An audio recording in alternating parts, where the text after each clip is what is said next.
प्रवेश आपला कौटुंबिक वारशाने झालेला आहे की आपण स्वतःहून राजकारणामध्ये प्रवेश केलेला आहे? मला राजकारणाचा प्रचंड तिरस्कार होता.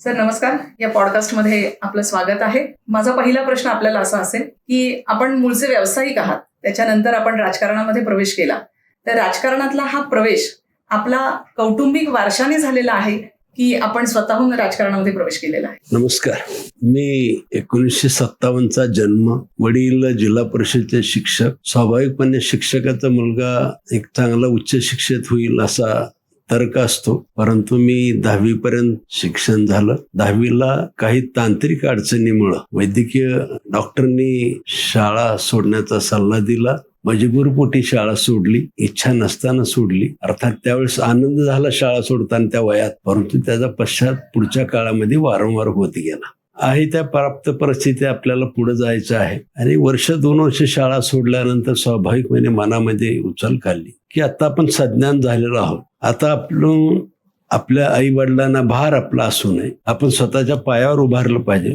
स्वतःचा उदरनिर्वाह हा स्वतः केला पाहिजे. वास्तविक मला काही वडिलांनी तू काय करतो काय करत नाही असा कोणताही प्रश्न विचारला नव्हता. तरी परंतु मनापासून ठरवलं होतं की आपण काहीतरी करायचं. मी थेट बदलापूर या गावात गेलो, ठाणे जिल्ह्यातील. त्या ठिकाणी एका पोल्ट्रीवरती मजूर म्हणून कामाला लागलो. आणि मजुराची सुरुवात करत असताना एक कामगार म्हणून, पोल्ट्रीवरचा कामगार सकाळी पहाटे 5 वाजता उठणे आणि रात्री 11 वाजेपर्यंत सातत्यानं काम करत राहिले. आणि मग तिथं एखादं वर्ष काम केलं. सोलापूरच्या सिद्धेश्वर कारखान्यात चिटबॉयच्या हाताखाली काम केलं. मी ठेकेदाराच्या हाताखाली तुळजापूरला आनंद थांगरगेकर होते, त्यांच्याकडे सुपरवायझर म्हणून काम केलं. त्याच्यानंतर मी गावात आल्यानंतर आमच्या गावामध्ये पाझर तलावाचं काम सुरू होतं. तिथे एका इंजिनियरची ओळख झाली आणि त्यांनी मला सुपरवायझरचं कामाची जबाबदारी दिली. आणि सुपरवायझरी करत असताना आणि मला त्याने एक 800 रुपयाचा ठेकायचं काम दिलं. अर्थात त्यावेळेस माझ्याकडे 800 रुपये 1979 साली काम करायला पैसे नसतील, कारण त्यावेळेसचे 800 रुपये सुद्धा माझ्या दृष्टीने खूप मोठी रक्कम होती. म्हणून मी माझ्या एका मित्राला भागीदार घेतलं, आनंद साळुंखे म्हणून, आणि त्याच्याबरोबर मी भागीदारी धंदा करून सुपरवायझरचं कामही केलं. आणि तिथून मी ठेकेदारी हा व्यवसाय सुरू केला. आणि ठेकेदारी व्यवसाय करत असताना म्हणजे वर्ष 20 पर्यंत बालपण आणि तुटपुंज शिक्षण झालं. वर्ष 21-20 वर्षी मी थोडासा पैसे कमवायच्या मार्गाला लागलो. आणि 21व्या वर्षी मी व्यवसायात आलो असेल. आणि मला असं वाटतं की ती व्यवसायाची परंपरा, ठेकेदारीची सुपरवायझरी केलेली, त्यातला थोडा आलेला अनुभव, आणि असंच मग ठेका घेत काम करत आलो. आणि आज जवळपास 20 वर्ष मी व्यवसाय चांगला केला. म्हणजे 80 ते जवळपास 96-97 पर्यंत मी व्यवसाय केला. आणि 98ला मी विधान परिषद सदस्य झालो. वास्तविक माझे वडील शिक्षक आहेत. कोणत्याही प्रकारचा वारसा नाही, व्यावसायिक वारसा नाही, राजकीय वारसा नाही, परंतु संकटावर मात करायची मानसिकता ठेवलेली होती. आणि प्रत्येक माणसाची असतीच. आणि हळूहळू 97ला अखेरला मला माझे वडील विश्व हिंदू परिषदेचे जिल्हा मंत्री होते. आणि त्यामुळं स्वाभाविकपणे म्हणजे भारतीय जनता पक्ष असेल, संघ परिवारातील मान्यवरांचं आमच्या घरी जाणं येणं असायचं. आणि त्याच्यामुळे त्यांची थोडासा परिचय झाला. आणि त्या परिचयातून 97 अखेरला विधान परिषदेची निवडणूक लागली. कैलासवासी लिंगराज वल्ल्याळ माझे खासदार होते, त्यांनी मला निवडणुकीसाठी उभा राहायला सांगितलं. मला राजकारणाचा प्रचंड तिरस्कार होता. मी नाही म्हणून सांगितलं. त्यांनी मग शांतीलाल जैन म्हणून जिल्हा कार्य होते, त्या दोघांनी आमच्या वडिलांना आग्रह केला. आणि वडिलांनी सांगितलं की अरे खासदार साहेब म्हणतायत, शांतीलाल जैन म्हणतायत निवडणुकीला उभा राहा, तू उभा राहा. पिताजी माझा स्वभाव राजकारणी नाही, मला राजकारण आवडत नाही. त्यांनी काही निधी मागितला, देऊ आपण, पण आपल्याला काय करायचंय राजकारण. वडील म्हणले अरे निधी देतो, पण एक राष्ट्राचं काम असतं हे. त्यांनी म्हणतायत तर उभा राहायचं. वडिलांच्या आग्रहाखातर मी उभा राहिलो. सुदैवानं त्यावेळेस भारतीय जनता पक्षाकडून मी होतो. पक्षाचं बलाबल खूप कमी होतं. स्थानिक स्वराज्य संस्थेचे मतदार असतात आणि त्या मतदारातून निवडून यायचं होतं. तरी पण सर्वच व्यवस्थितशीर जुळून गेलं आणि त्यावेळेस मी विधान परिषद सदस्य जानेवारी 98 मध्ये मी शपथ घेतली आणि त्यावेळेसपासून मी सुरुवात झाली. मला कोणताही वारसा नाही, काही नाही, फक्त आईवडिलांचं बळ आणि आशीर्वाद खूप मला मिळाले. हीच माझ्या आयुष्यानं खूप मोठं वारसा आहे. सर, आपल्याला कोणताही व्यावसायिक वारसा नाही आणि राजकीय वारसा नाही, तरी सुद्धा आपण व्यवसायामध्ये सुद्धा अत्यंत उत्तम असं यश मिळवलं आहे. राजकारणामध्ये सुद्धा आपण यशस्वी झालेला आहात. खूप मोठी गोष्ट आहे सर. सर, यानंतर माझा प्रश्न असा आहे सर, आपला मूळचा मतदारसंघ आहे सोलापूर दक्षिण मतदारसंघ. सामान्यतः इतर आमदार जरा बघितले तर ते आपल्या मतदारसंघापुरतं त्यांचं कार्यक्षेत्र हे मर्यादित असतं, पण आपण मात्र तसं न करता संपूर्ण जिल्ह्यामध्ये आपलं एक संपर्काचं जाळं निर्माण केलेलं आहे आणि त्या माध्यमातून आपण अनेक ठिकाणी प्रवास करत असता, अनेक मार्गदर्शन करत असता. तर यामागे आपली विकासाची नेमकी भूमिका कोणती आहे? मॅडम, स्वाभाविकपणे मतदारसंघाचं काम करत असताना त्या मतदारसंघाच्या प्रत्येक नागरिकाची अपेक्षा आपल्याकडून असते आणि ते मी फुलफिल करण्याचा आटोकाट प्रयत्न करतोय. परंतु माझ्यासारख्या सामान्य कार्यकर्त्याला नागरिकांनी सोलापूर जिल्ह्यामध्ये स्थानिक स्वराज्यामध्ये निवडून दिलं आणि मला असं वाटतं की असं विधानसभा सदस्य कुठं आहे, काय आहे, ह्याच्यापेक्षा मला माझ्या जिल्ह्याने म्हणजे जिथं जाईल तिथे मतदारांनी त्यांच्या परिणामात मग आपल्याला असं वाटतं की जिथं आपल्याला काम करायची संधी आहे, जिथं आपल्याकडे लोक गाऱ्हाणी घेऊन येतात, ते गाऱ्हाणी सोडवण्याचं आपलं काम आहे. 2009ला तुळजापूर विधानसभा लढलो, त्याच्यानंतर 14ला मी या ठिकाणी आलो, त्याच्यानंतर मी 24ला मी आमच्या नेतृत्वाला सांगितलं होतं आत्ता जर उमेदवार कोण असेल चांगला, मतदारसंघ चांगला झालेला आहे, तुम्ही कोणालाही द्या. तरी पण नेतृत्वाने मला दिलं.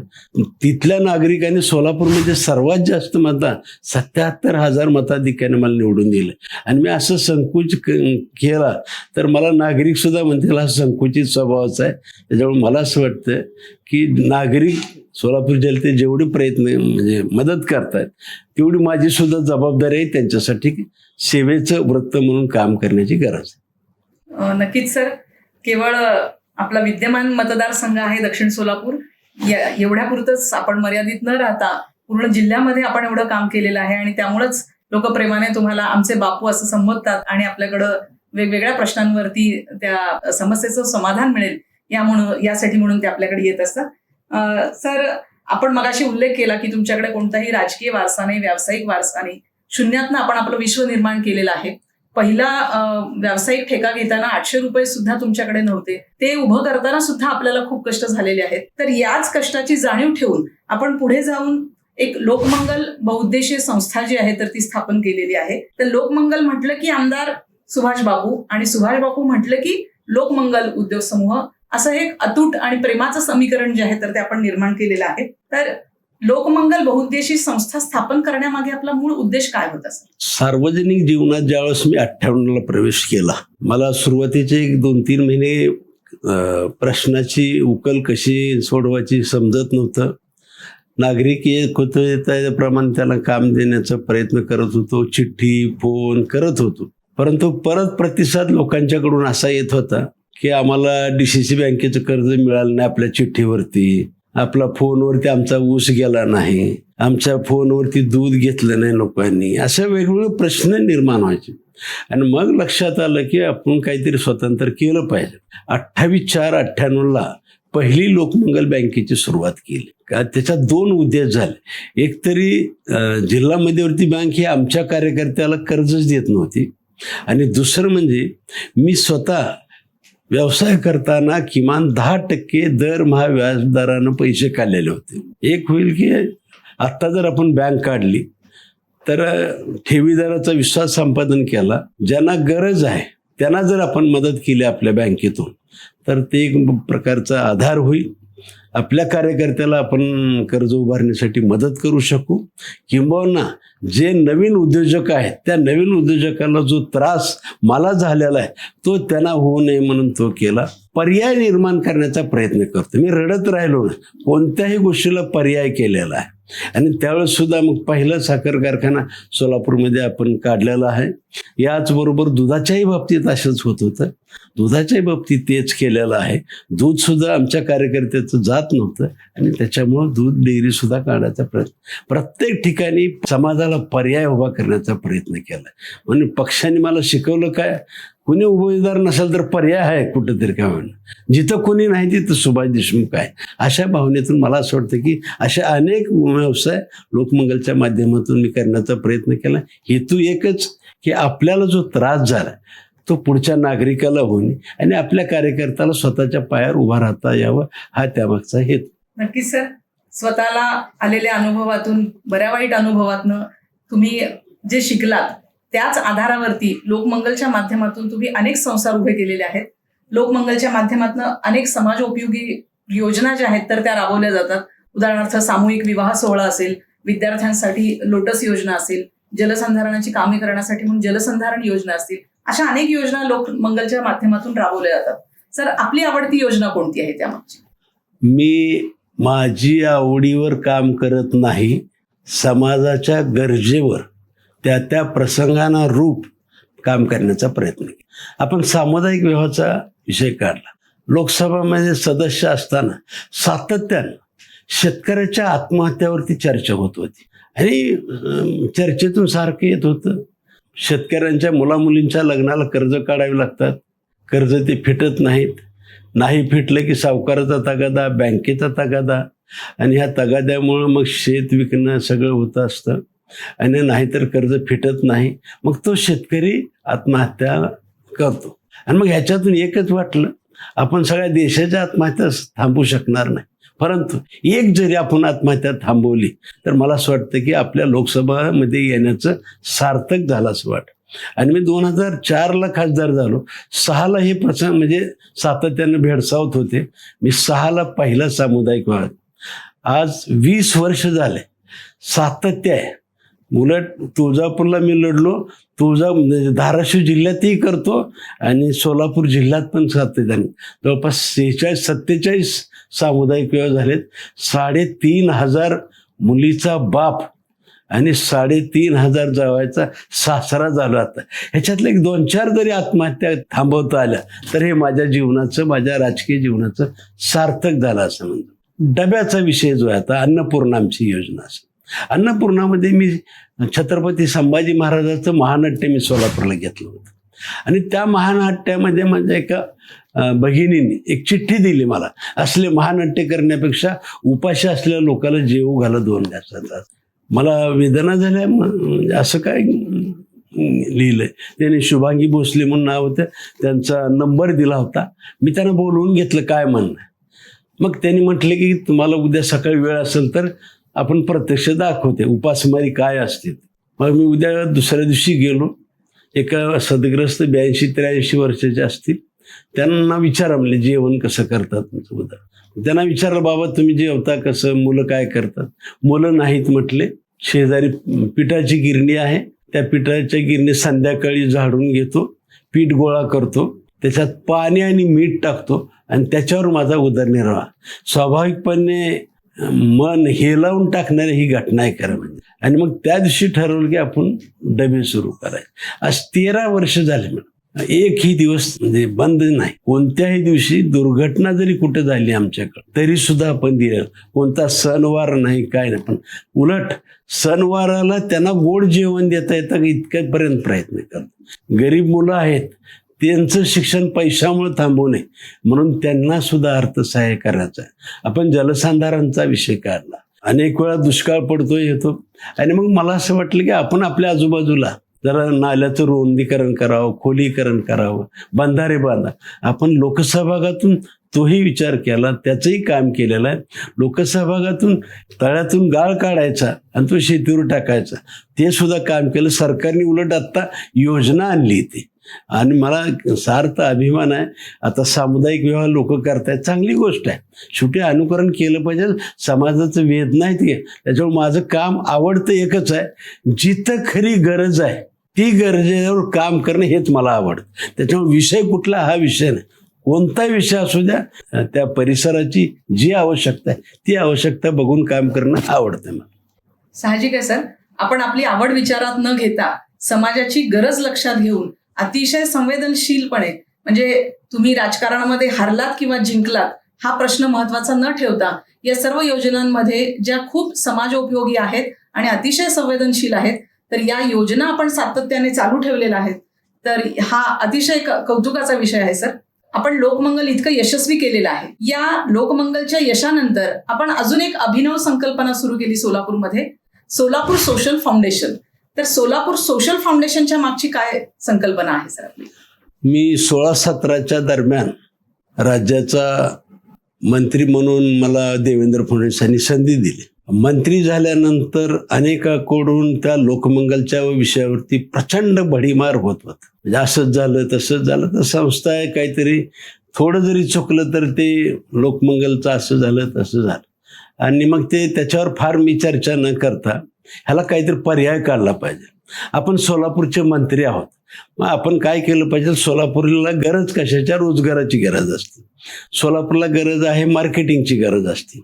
हा थोडासा ओळखून आणि मग मला असं वाटलं की आपण सोलापूर सोशल फाउंडेशन काढायचं. आणि मग पहिलं काम केलं की मंत्रालयात सोलापूरचे अधिकारी कोण कोण राहतात, त्या मंत्रालयातल्या अधिकाऱ्यांना आपल्या गावाकडे काहीतरी कर बाबा, तू आपल्या सोलापूरसाठी काहीतरी कर म्हणून सांगायचं. परगावला गेलेल्या लोकांना बोलवायचं. असं करून सोलापूरचं जिल्ह्याचं मार्केटिंग व्हावं म्हणून केलं. आज महिला बचत गटाचे जे उत्पादन असतात त्यांचे उत्पादनाचे प्रदर्शन सुद्धा पुण्यामध्ये, ठाण्यामध्ये, खारघरमध्ये, मुंबईमध्ये वेगवेगळ्या ठिकाणी ह्या लोकांचे प्रदर्शन भरवले आणि त्यांच्या मालाला ग्राहक मिळवून देण्याचा प्रयत्न केला. याचबरोबर सगळ्यात महत्त्वाचं, वस्त्रोद्योग मंत्री मी आणि सोलापुरातले वस्त्रोद्योगचे युनिफॉर्मची गारमेंटची कारखानदार माझ्याकडे आले की आम्हाला जरा स्थलांतर व्हायचंय, कोणत्या जिल्ह्यात जावं आम्ही? वस्त्रोद्योग मंत्री असल्यामुळे मला ती कोणत्या जिल्हा? अरे म्हटलं, मी ह्या जिल्ह्याचा आहे, आता वस्त्रोद्योग मंत्री आहे आणि तुम्ही मला विचारता की आम्ही स्थलांतर व्हायचं आणि बाहेर कुठलं? तुमची अडचण सांगा ना, आपण काय करायचं ते करू. आणि त्यांनी म्हणले आम्हाला इथं गिराईक नाही, म्हणजे बाहेरचं कोण येत नाही, म्हणजे प्रचंड अडचणी आहेत आमच्या इथलं. मी म्हणलं मग त्यांच्यावर बसलो, असं करू नका, आपण याचं मार्केटिंग करू. आणि मला सार्थ अभिमान आहे, पहिलं मार्केटिंग करायचं, प्रदर्शन भरवलं. वेगवेगळ्या राज्यामध्ये 9 प्रदर्शन भरवले आणि 9 प्रदर्शन भरवल्यावर आत्ता लोक जे स्थलांतर व्हायचे ना, आता नवीन कारखाने सोलापूरला यायला लागलेले आहेत आणि मग स्वाभाविकपणे रोजगार वाढायला लागलेला आहे. आता म्हणजे नोकरी देणं असेल, पर्यावरणाचं काम असेल, पर्सनली जे मान्यवर आहेत त्यांचा सत्कार असेल, सोलापूरचे प्रॉडक्ट बाहेरगावला विकण्यासाठी हे करण्याचा प्रयत्न. मला असं वाटतं की सर्वांगीण सोलापूर जिल्हा हा केंद्रबिंदू मानून सोलापूर सोशल फाउंडेशन काढलं होतं. आणि मग जरा थोडंसं ते हे पण कमी झालं, लोकांचं लोकमंगलवर चर्चा करायची मग, आणि ते पर्याय देतो मी रडत बसत नाही. फक्त सोलापूरवरतीच काम करायचं नाही, तर आपण विश्वात कुठेतरी पोहोचलं पाहिजे असं म्हणून तुम्ही नुकतीच 1 मे 2026 रोजी माऊलींच्या आळंदीमध्ये विश्वमंगल मराठी फाउंडेशनची सुरुवात केलेली आहे. बापू, हा नवीन प्रयोग तुम्ही काय सुरू केला आहे? याच्या मागची प्रेरणा काय आणि ह्याचं मूळ उद्देश काय? मी तुम्हाला परत सांगतो, कोणताही प्रसंग चांगला असेल तर तो अधिक उचलून कसा घेता येईल आणि कुठं काही अडचण आली तर त्याच्यावर मात कशी करता येईल ह्याचा मी प्रयत्न केलेला आतापर्यंत. आत्ता जो प्रश्न विचारला होता सोलापूर सोशल फाउंडेशनचा, ज्यावेळेस मी 9वं प्रदर्शन आवर्जून माननीय पंतप्रधान महोदय नरेंद्र मोदी यांच्या मतदारसंघात आवर्जून घ्यायचं ठरवलं आहे. आणि मला सार्थ अभिमान आहे, मोदी साहेबांच्या कुठल्याच एका भाषणामध्ये त्यांनी उल्लेख केलेला आहे युनिफॉर्म गारमेंटचा आता सोलापूर हब होत आहे. मला ती क्लिप आली आणि क्लिप आल्यावर आता मी आमच्या युनिफॉर्म गारमेंटच्या टीमला बोलवून घेतलं. अरे क्लिप ऐकली का तुम्ही? मोदी साहेबांनी आपल्या युनिफॉर्म गारमेंटचा हब होत आहे म्हणून त्यांनी आव्हान सांगितलं म्हणलं नागरिकाला. आता आपण काय केलं पाहिजे? आता देशांतर्गत वेगवेगळ्या राज्यातली बंद करू आपण. आता आपण विदेशात जाऊ. आणि मग दुबईला आम्ही सगळेजण व्यवसाय करण्याच्या निमित्तानं दुबईला गेलो. सर्वांना घेऊन आम्ही दुबईला गेलो. दुबईला गेल्यानंतर एक लक्षात आलं की मी दुबईला होतो का महाराष्ट्रात होतो हीच कळालं नाही मला तिथे हिंदी सुद्धा बोलायचा प्रसंग आला नाही. म्हणजे एवढे मला मराठी भाषिक उद्योजक भेटले. आणि मग मी म्हटलं आश्चर्य आहे, म्हटलं आपल्याला दुबईत येऊन आपल्याला मराठी महाराष्ट्राच्या बाहेर देता आलं नाही. आणि मग स्वाभाविकपणे हे व्यापारी तिथे गेले. सोलापूरचं आता ते म्हणजे दुबईत मार्केटिंग करायचं ठरवलं. मग तिथं गेल्यानंतर अनेक उद्योगपती मला महाराष्ट्रातले भेटले. आणि मग सोलापूरचे आमचे एक सागर कुलकर्णी म्हणून आहेत, ते उद्योजक आहेत, IT क्षेत्राशी निगडीत व्यवसाय आहे त्यांचा. मग गप्पा मारता मारता त्यांनी घरी जेवायला बोलवलं आणि जेवायला गेल्यावर म्हणलं गाव कुठलं, जिल्ह्यात, शहरात, शिक्षण, हरिबाईला वगैरे सांगितलं. मी म्हटलं मग ज्या मातीतून तुम्ही आलात, ज्या शाळेतून शिकलेलात, त्या मातीसाठी त्या शाळेसाठी काहीतरी करा. म्हणजे तुम्ही इकडे आता रोजगारासाठी आलात, तुमच्यासारखे अजून असे अनेक जण तिथं आहेत, तर त्यांना काहीतरी करता यावं असं काहीतरी करा. ते म्हटले आमदार साहेब मला एक खरंच मला जे डोक्यात आलं नाही, 20 वर्ष मी सोलापूरला आलेलो नव्हतो म्हणले, पण मला कोणी असं आठवण की नाही माझ्याही मनात आलं नाही. पण मी तुम्हाला शब्द देतो, मे 25ला म्हणजे मागच्या वर्षी 1 वर्ष झालं आता, मे 25ला आम्ही सोलापूर म्हणजे दुबईला होतो. त्यांनी म्हणले येत्या मार्चपर्यंत पहिलं युनिट सुरू करतो, किमान 25 ते 30 इंजिनियर कामाला लावतो. आता सर गप्पा मारता कुणालाही काही बोलतं तसं बोललेलंच. पण ज्यावेळी डिसेंबरला त्यांनी आले सोलापूरला आणि मला म्हणले फोन आला, मी अशा जागा बघायला आलोय, खूप मनापासून आनंद झाला. मग त्यांनी म्हणले मी आता जागा बघितली, आता मी लवकर सुरू करतो. आणि मग मला क्लिक झालं, अरे आपण दिलं, त्यांना सहज बोललो तर त्यांनी इकडं आलेला आहे. आश्चर्य आहे. 14 फेब्रुवारीला माझ्याच हस्तून त्यांनी त्यांच्या कार्यालयाचा शुभारंभ केला. जवळपास 35 एक इंजिनियर जे टॉपर घेतले. आपण महाराष्ट्राचे प्रतिनिधी गेलो आणि आपल्याला विश्वात जायचंय म्हटलं. आणि मग त्याच्यातून असं एक विश्वमंगल मराठी फाउंडेशन हे नाव सगळ्यांनी पसंत केलं. सेक्शन 8 खाली त्याचं रजिस्ट्रेशन झालंय. विश्व म्हणजे जगच आलं. मराठी भाषा त्याचा प्रचार प्रसिद्धी आपण करू, महाराष्ट्राच्या संस्कृतीचा प्रचार प्रसिद्धी करू. आपला युनिफॉर्म गारमेंट सोलापूरचा दुबईला गेला, म्हणजे लोकलचं माल दुबईला पाठवला. दुबईचा माणूस 25 वर्षानंतर परत आपण सोलापूरला आणला. म्हणजे लोकल ते ग्लोबल, ग्लोबल ते लोकल आणलं. आणि मग आमची टॅगलाईन केली, लोकल ते ग्लोबल, ग्लोबल ते लोकल. आणि मराठी भाषेचा म्हणजे प्रचार प्रसिद्धी, महाराष्ट्राच्या संस्कृतीचा प्रचार प्रसिद्धी असं करायचं ठरवलं. आणि म्हणून गाव म्हणून आळंदी निवडलं. 1 मे तारीख महाराष्ट्र दिनाच्या निवडली. हे सगळं औचित्य साधून संधीचं सोनं कसं करता येईल ह्याचा प्रयत्न केला. मला अनेकांनी म्हटलं की अरे कार्यक्रम कटला इथं होत असतो का आपला, काय माऊलीला काळजी, आपण कशाला कायम करायचं. 16 जिल्ह्यातून माणसं आली होती. म्हणजे खूप लोकांना उत्साह आहे. आणि त्यातून विश्वमंगल मराठी फाउंडेशनचा जन्म झालेला आहे. मला सार्थ अभिमान आहे. 1 महिना होत येतोय. पुढच्या महिन्या म्हणजे 1 महिन्याच्या 1 तारखेला कुठं काय होईना आम्ही विचार करतोय, शक्यतो ज्या दिवशी 1 मेला पंढरपूरनं आमच्याकडं पांडुरंगाचा आशीर्वाद घेऊन तिकडे आली होती आळंदीला सायकल स्वारी. आता पंढरपुरातून आम्ही काहीतरी नव्यानं आमच्या ह्या विश्वमंगल शिरूप असं पंढरपूरला आम्ही नक्कीच काहीतरी करून, मला माहिती आहे पांडुरंगाचा आशीर्वाद त्यासाठी मला मिळणार आहे, माझ्या महाराष्ट्रातल्या जनतेला मिळणार आहे, माझ्या महाराष्ट्रातल्या तरुणाला जिथं राहतो त्याच ठिकाणी काम देण्याची संधी ह्या विश्वमंगल मराठी फाउंडेशनला मिळेल असं वाटतं. सर खरंच खूप उदात्त हेतू आहे तुमचा विश्वमंगल मराठी फाउंडेशनचा. या माध्यमातून आपण लोकल टू ग्लोबल आणि ग्लोबल टू लोकल ही एक नवी संकल्पना राबवण्याचा प्रयत्न सुरू केलेला आहे. विश्वमंगलचं ब्रीद वाक्य आहे सर, झेंडा मराठीचा, मराठी भाषेचा आणि मराठी कर्तृत्वाचा. यामध्ये आपण 4 मुद्द्यावरती आपण काम करत आहात विश्वमंगलच्या माध्यमातून. त्यातला एक महत्वाचा मुद्दा आहे विश्वमंगल ज्ञान मंदिर संकल्पना, जी मराठी शाळांच्या संदर्भातली आहे. त्याबद्दल आपण थोडं सांगू शकता का सर? विश्वमंगलची टीम 1 मे पासून सातत्यानं म्हणजे इतकं गतीनं बसतो एकत्र, काय करायचं काय नाही ह्याच्या नियोजनासाठी सातत्यानं टीम बसत असते. आणि त्यातून एक विषय आला की झेंडा मराठी, मराठी भाषेचा, महाराष्ट्राच्या संस्कृतीचा. आणि मग मराठी आपली जतन झाली पाहिजे. महाराष्ट्र संस्कृती राज्यात, परराज्यात, परदेशात सुद्धा व्हायला पाहिजे. हा विषय विकसित झाला आणि म्हणून त्याची एक टीम तयार करायची ठरवली.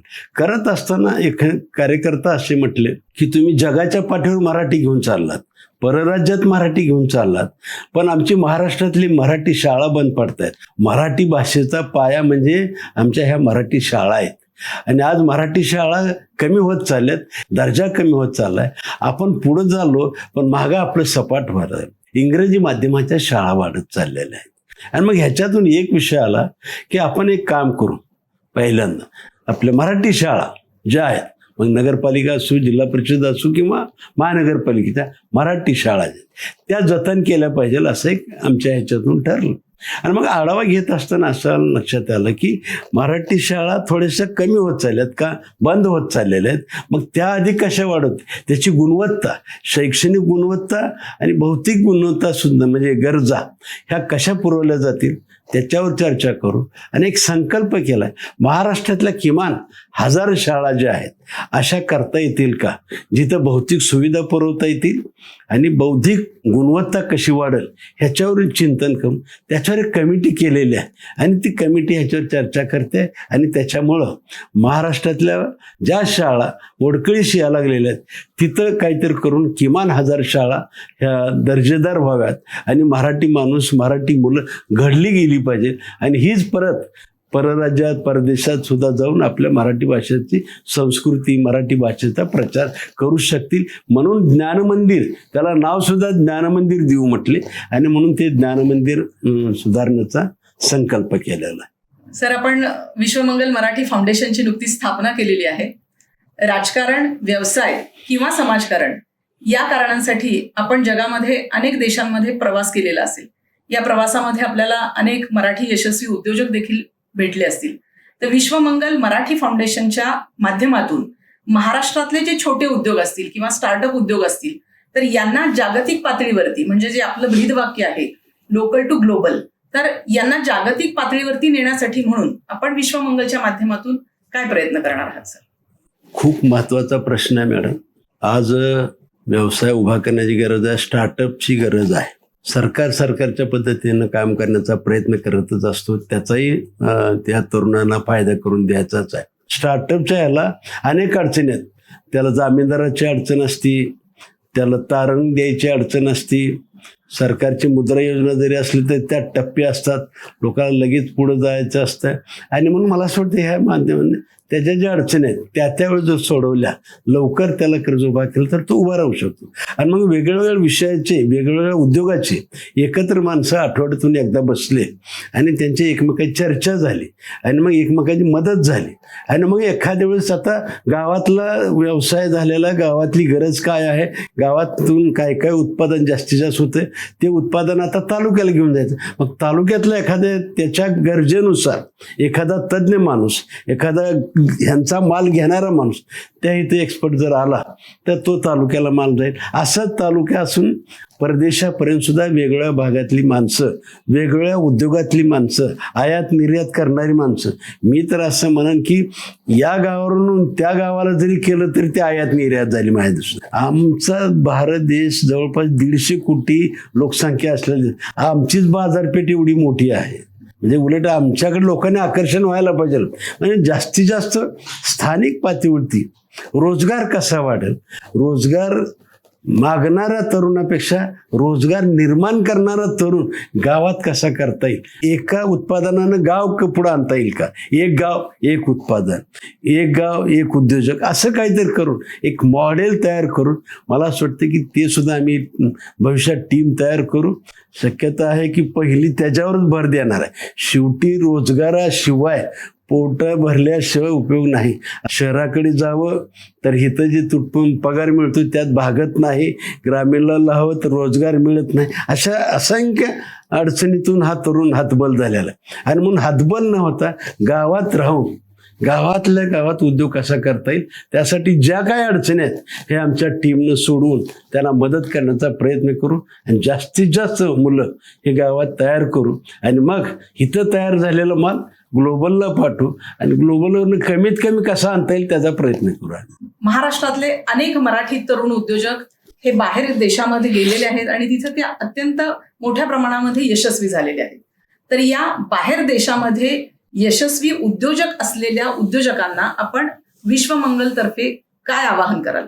विश्वमंगल मराठी फाउंडेशन कशामुळे स्थापन केलं हे आता मी सागर कुलकर्णीचं उदाहरण देऊन सांगितलेलं आहे. महाराष्ट्रातली जी काही मान्यवर कोणत्या ना कोणत्या निमित्तानं ते आता आपलं गाव सोडलेलं आहे, आपलं राज्य सोडून ते विदेशात गेलेले आहेत. मी प्रत्येकाला आव्हान करेन की तुम्ही अजून ह्याच्यापेक्षाही मोठं व्हा, तुम्ही तिथंच मोठं व्हा.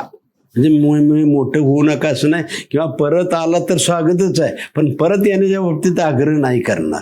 शेवटी ते तिथे एस्टॅब्लिश झालेले आहेत, त्याला तिथं संधी दिसत असतील, त्याच्यामुळे त्यांना परत बोलवणं उचित नाही. पण मला असं वाटतं की ज्या मायभूमीत त्यांचा जन्म झालेला आहे, ज्या शाळेत जे शिकलेले आहेत, ज्या गावानं लहानाचं मोठं त्यांना केलेलं आहे आणि त्याच्यामुळे ते विदेशात गेले आहेत, त्यांना एकच आव्हान करणार आहे, तुम्ही सुट्टीला येता, अधूनमधून आपल्या आईवडिलांच्याकडे येता किंवा नातेवाईकाला भेटायला येता, पण आल्यानंतर तुमच्याकडे जे काय ज्ञान असेल, तुमच्याकडे काय आयडिया असू शकतील, तुमच्याकडे काय पैसा असू शकेल, तुमच्याकडे वेळ द्यायची कल्पना असेल, असं तुम्हाला जे वाटते तुम्ही तुमच्या गावात, तुमच्या तालुक्यात किंवा जिल्ह्यात किंवा राज्यात कुठेही करा, पण तुमची आयडिया तुमची गावासाठी द्या. ह्याच्यातून अनेक तरुण मुलांना एक चालना मिळणार आहे, प्रेरणा मिळणार आहे आणि हे अनेक उद्योजक आपल्या गावात घडू शकतील, कारण ह्यांचं सहकार्य पण तेवढंच मिळेल. आम्ही एक स्वतंत्र टीम तयार करणार विदेशात फिरण्यासाठी, मराठी माणसाला भेटीगाठी करण्याची आणि त्यांना प्रत्यक्षात जाऊन हात जोडणार, विनंती करणार, तुम्ही तुमच्या गावाकडे काहीतरी करा, आयडिया द्या एखादी, काय जे करा ते करा. ते सुद्धा आम्ही स्वतंत्र टीम तयार नक्की करू. सर, आपण आत्ताच मुद्दा मांडलेला आहे की नोकऱ्यांची स्थिती गंभीर झालेली आहे, युवक हे मोठ्या प्रमाणामध्ये बेरोजगार आहेत. तर या गंभीर परिस्थितीमध्ये युवकांना एक चालना देण्यासाठी म्हणून, त्यांना त्यांच्या आयुष्यामध्ये त्यांचं करिअर घडवण्यासाठी म्हणून तुम्ही विश्वमंगल मराठी फाउंडेशनच्या माध्यमातून या युवकांना फाउंडेशनशी जोडण्याबाबत काय आवाहन करू इच्छिता सर? भविष्यामध्ये आपण गाव पातळीवरती एक समिती या बाबतीमध्ये, तालुका पातळीवरती, जिल्हा पातळीवरती, राज्य पातळीवरती आणि विदेशाच्या आणि परराज्याच्या सुद्धा मान्यवराला घेऊन काही शिखर समिती सुद्धा करणार आहोत. मी उलट या निमित्तानं सांगणार आहे, त्यावेळेस आम्ही अडचणी घेण्याचा प्रयत्न करू. परंतु आज टेक्नॉलॉजी एवढी वाढलेली आहे, नवीन तंत्रज्ञानाचा उपयोग करून सर्वांना मी आवाहन करणार आहे की ह्या तरुण मित्रांनी आपल्या विश्वमंगल मराठी फाउंडेशनचं सदस्य व्हावं. त्याचं आपण एक ऑनलाईन कसं करता येईल, त्याच्या टेक्नॉलॉजीचा आपल्याला नंबर तुम्हाला देता येईल, ॲप डेव्हलप करू आणि एक सदस्य नोंदणीचं हे करू. आणि त्या सदस्य नोंदणी करत असताना तुमच्या गरजा, तुमच्या अपेक्षा, विश्वमंगल मराठी फाउंडेशनकडून तुम्हाला काय अपेक्षा आहेत, कोणतीही कसली अपेक्षा असू द्या, ते आम्ही आमच्या समितीकडे देऊ आणि त्याच्यावर मार्ग काढण्यासाठी सुद्धा वेगवेगळ्या तज्ज्ञांच्या समित्या आपण करायला लागलेलो आहे. आणि मग त्या तज्ज्ञ मंडळीकडे देऊन त्याच्यातून सुलभ असा मार्ग काढू. मी या तरुणांना आणि वरिष्ठांना सुद्धा, जे मान्यवर आहेत, ज्यांना वेळ भरपूर आहे, ज्यांच्याकडे काही आयडिया आहेत, ह्याने सुद्धा आमच्याशी जोडावं. मला असं वाटतं ह्या सगळ्याला बरोबर घेऊन महाराष्ट्र वैभवशाली कसा करता येईल ह्याच्यासाठी आपण सगळ्यांनी मिळून सहकार्य करू एकमेकाला. तरुणांना माझी नम्र विनंती, गाव सोडू नका. तुम्हाला जे लागतंय ते आम्ही आमच्या परीने 100% देऊ. तुम्ही नोकऱ्या मागण्यापेक्षा नोकऱ्या देणारे बना, ह्याच्यासाठी जे लागते ते करू. काही तरुणाला शिकायला जायचंय विदेशात, त्याला सुद्धा अर्थसहाय्य करण्याचा भविष्यकाळात प्रयत्न करू आपण. ज्या मुलांना नोकऱ्या जायचेत विदेशात, त्यांनाही नोकऱ्या देण्याचा प्रयत्न करू. आत्ताच्या या सर्व मुलाखतीमध्ये प्रेक्षकांना हे नक्कीच कळालं असेल की शून्यातून असणारे हे सुभाष बाबू व्यावसायिक, त्याच्यानंतर एक राजकारणी आणि त्याच्यानंतर एक समाजकारण. तर राजकारण आणि समाजकारण याच्यामध्ये आपण पार्ट टाइम राजकारण करत आहात आणि फुल टाइम समाजकारण करत आहात. तर मला एक अतिशय महत्वाचा प्रश्न तुम्हाला विचारायचा आहे सर. मुलं अनेक क्षेत्रामध्ये आपलं करिअर करत असतात, परंतु या युवा पिढीने राजकारण हे करिअर म्हणून निवडावं का? आपलं काय मत आहे सर? राजकारण करिअर म्हणून निवडू नये असं माझं मत आहे. कारण करिअर म्हणून म्हटलं तर चुकीच्या मार्गाने आमचा प्रवेश होईल असं वाटतं. राजकारण हे सत्तेसाठी नाही, राजकारणचा उपयोग हा सेवेसाठी झाला पाहिजे, समाजाची सेवा म्हणून करायला. आणि म्हणून माझी विनंती आहे सर्वांना, अगोदर आपल्या स्वतःचं पोट भरा, आपल्या परिवाराच्या अडचणी दूर करा, तर आपण दुसऱ्याला मदत करू शकतो, तर दुसऱ्याचे प्रश्न सोडवू शकतो. आणि म्हणून मला असं वाटतं तरुणांनी यायला पाहिजे का, 100% यायला पाहिजे, पण राजकारणात येऊन सेवेचं वृत्त म्हणून घ्यावं, म्हणजे सत्ता म्हणून घेऊ नये असं माझं मत आहे. सर, यानंतर एक रॅपिड फायर राऊंड होणार आहे. याच्यामध्ये आपल्याला थोडक्यात दिलेल्या पर्यायांपैकी एक पर्याय निवडायचा आहे. तर आपण मराठी या शब्दाचा एकाच शब्दामध्ये काय अर्थ सांगू शकाल? उत्तम भाषा असलेली म्हणजे मराठी. तर शहर किंवा गाव दोन्ही? गावच चांगलं आहे. पुस्तक की मोबाईल? पुस्तक. आणि महाराष्ट्राची सगळ्यात मोठी ताकद कोणती? प्रेम. सर, आपण सरते शेवटी प्रेक्षकांना काय आवाहन करू इच्छितात? मी समस्त महाराष्ट्रातील नागरिकाला आवाहन करू इच्छितो, वय वर्ष 20 पर्यंत शिक्षण म्हणजे बालपण आणि तुटपुंज शिक्षण झालेलं आहे.